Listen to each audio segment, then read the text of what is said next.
Warning, please be advised that this video contains graphic content. Hi there, it's Eileen Stiles. Today we'll be diving into the topic of abortion. Are you ready? Let's begin. Norma McCorvey, known as Jane Roe, is the face for abortion. At 21 years old, in 1969, McCorvey had moved to Dallas after she found out she was pregnant. This would be her third child. However, she was not looking to keep it. She talked with some of her friends and they suggested that she should lie, saying that she was raped. And that's exactly what she did. She lied about being raped by a group of African American males. The police searched for evidence proving that she had been raped. However, there was a lack of evidence to support her claim, so she could not obtain an abortion under the state of Texas. McCorvey would have to bear the child as she could not receive an abortion because of her health not being at risk. After that, McCorvey had admitted to lying about being raped. McCorvey still sought out abortion even though she was consulted to give birth to the child and give it up for adoption. The clinic which she was planning to go to obtain the legal abortion was shut down by authorities because it was illegal in Texas to have an abortion at the time. With abortion in mind, McCorvey had taken the state of Texas to court, saying that Texas was violating her rights to an abortion. It had taken 3 years for the case to reach the Supreme Court. By this time, McCorvey's child had been given up for adoption. McCorvey never attended a single trial in all 3 years. The Supreme Court ruled in favor of Roe, and the state of Texas was said to have been unconstitutional in their actions from prohibiting Norma McCorvey of her liberty. Soon after Roe won in 1973, Norma McCorvey revealed herself as Jane Roe. 10 years later, in 1983, she claimed to have sought out abortion because she was financially unstable and she did not have a job, as well as being raped. However, 4 years later, McCorvey retracted her statement, admitting that she was in fact not raped. The end result of this case has led to the tumultuous America we know today. You may ask, what exactly is abortion and why is it such a hot topic? Abortion is defined as the deliberate end of a human pregnancy. The deliberate end of a human life. America has already divided over the major issue of precious lives at stake. However, as the legality of late-term abortion was brought up into question, Americans have polarized, causing an uproar going to extremes, driving the country further apart. This has led many to question the morality of performing abortions. Many who have self-identified as pro-choice have questioned the value of human life at certain gestational ages, and in most cases in the third trimester. This is because the child looks more like a human, so they are more willing to consider it a baby. President Donald Trump has recently enforced the global gag rule, which consists of changes to Title X. Title X is the only federal grant program dedicated solely to providing individuals with comprehensive family planning and related preventive health services, abortion not being one of them. The global gag rule prohibits federal funding under Title X to any clinics that perform abortions or refer patients to clinics that do. The global gag rule is used to help minimize the government's role in financially supporting abortions and help with family planning as opposed to supporting the termination of America's future generations. There are a lot of questions asked regarding abortion. People want to be sure of what they believe is true. However, to begin the quest, we must start somewhere. We must start at the beginning. Many people, just as I, have asked, when does a life begin? When does a human become a person? Is there a difference between a human being and a person? What defines a person?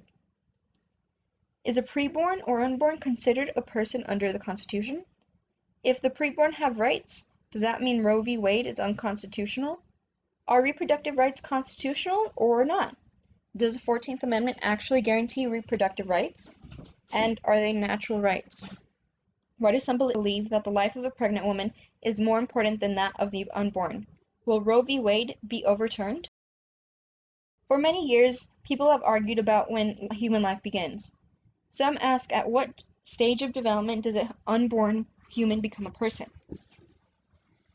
There's an ongoing debate over this topic. Here are the facts. A human life begins not at conception, not at the sign of a heartbeat, or of having arms or legs, or even at birth. Research has proven that within 24 hours after conception, a new human life is formed. For it to be part of the mother's body, it would have to be her own DNA. The life within the pregnant woman is not her own, as it is not an exact replica of her own DNA, nor is it a mutation of her DNA. This is because the new life, the new baby, has a completely new and unique DNA set from the mother and father, yet is separate and is an individual by themselves. Although a preborn may not look like a human until it has developed a great amount, that does not make it any less alive. Characteristics cannot simply define a person, as each one of us are completely different in our own ways. You and I cannot be defined as humans by the way we dress, the way we act, our skin color, our eye color. Is it brown, blue, hazel, green, or do we have two different colored eyes? What about hair color? What about the type of hair we have? Thin, thick, curly, wavy? Is our hair brown, blonde, nearly black, red, or did we dye it? Blue, pink, green, or some other color? What about if we have a widow's peak or a hitchhiker's thumb? If we have attached or detached earlobes, our height, our age, our weight, how flexible we are, how strong we are, how fast we can run. Are we more left-brained or right-brained? Each person varies in size, skin color, hair, eye color, and has different capabilities, both mentally and physically. Therefore, the only thing that can define a person is if they are of the Homo sapiens species. A person is a human regarded as an individual. The unborn, although it is still within the mother, because it needs to develop, is still regarded as an individual since it is a completely new life, separate of the mother, a new DNA set, completely different from the mother. Many times preborn are often referred to as an inconvenience, disposable items, of no worth, a problem, inanimate objects, just a clump of cells, a product of termination, a woman's choice, a fetus, or an embryo, and so many horrific, dehumanizing terms. Using these terms to describe an unborn human, it desensitizes us, losing all sense of empathy, of feeling, of hurt, of disgust, of the worth of human life, regarding the death of a preborn child as they are regarded as less than important. The truth is that the unborn are so much more than just a clump of cells. Each one is a human life. Therefore, each unborn is so much more valuable than some say, than some portray it. They are equally just as important as you and I. The term embryo or fetus merely describes at what gestational age the preborn is at. We use the terms newborns, toddlers, tweens, teenagers, adolescents, adults, and the elderly to describe at what stage of development each human being is at. Location does not define a person. As previously mentioned, the only thing that can define a person, the only thing that can define a human being, is that if they are of the Homo sapiens species. Location does not take a part in defining human life. The life of a toddler is no more important than that of an unborn, nor is yours or mine more valuable than our next door neighbors, or more valuable than that of a person fighting cancer or facing some sort of disability. Some say that abortion is the answer to world hunger. Some say it's to solve world poverty, or just poverty, to solve overpopulation, to lower crime rate, to save the preborn of facing obstacles that life will throw in their way, to end the suffering that one may face if they are born into a bad neighborhood, to lower suicide rates, to help the unborn from facing disabilities if in their life saving them from pain and heartache, to keep the child from being abused. Yes, all of these are situations that are problematic. However, Abortion does not solve these problems. In fact, abortion has been around for 47 years. 47 years! That's nearly half a century. 50 years! The only difference that has been made is that innocent lives are being taken at the cost of what? At the cost of comfort? At the cost of not having your life go as planned? All the while these problems previously mentioned, within the 47 years, have not been solved, nor have they gone away. Murder is defined as the intentional killing of a human being.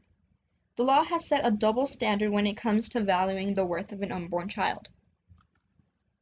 Under Roe v. Wade, the law allows for pregnant women to abort their children, ending their life.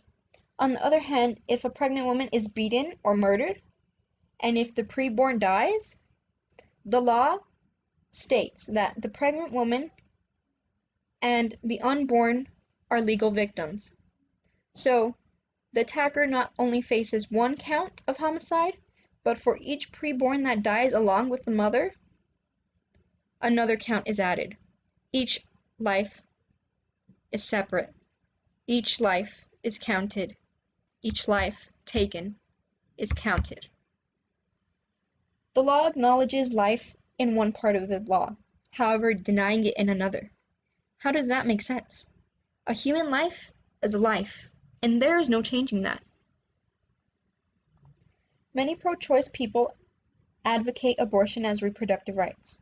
Reproductive rights are defined as legal rights and freedoms relating to the reproductive health and reproduction. The Women's March is held to protect women's reproductive rights. The most famous slogan is "My body, my choice." I agree with this slogan to an extent. Yes, a woman should be able to have control over her body. For instance, we wouldn't want to wish upon anyone rape, sex trafficking, or anything that they don't want to do. However, when it comes to an abortion, it's not the same case. Within 24 hours of conception, there's another human being within the pregnant woman. Every decision that the mother makes not only affects her, it affects the life within her. When a pregnant woman goes to have an abortion, it's not just her own body that's being affected. It's not like a tumor being taken out. A whole other human being is being brutally murdered. Abortion ends lives. The preborn humans are innocent. The end of any life is painful and heartbreaking. Many mask the truth of the horrific acts taken during an abortion. There are so many women who have gone to get an abortion and end up regretting it. There is an emotional trauma stuck with them all their lives. There's no budging it. Some may say abortion will ease your pain. It will ease your financial problems. It will make it so that this problem is no longer in the way of your future. This is no longer your problem. Although they may say these things, women come out of abortions emotionally and mentally scarred.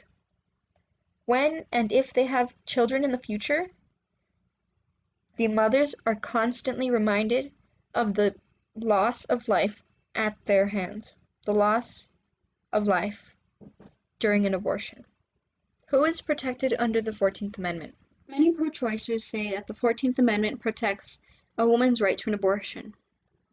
They say that abortion is a natural right, saying that it is their liberty that allows women to make such choices. However, their liberty should not infringe upon the rights of others. The United States Constitution states that all people of the U.S.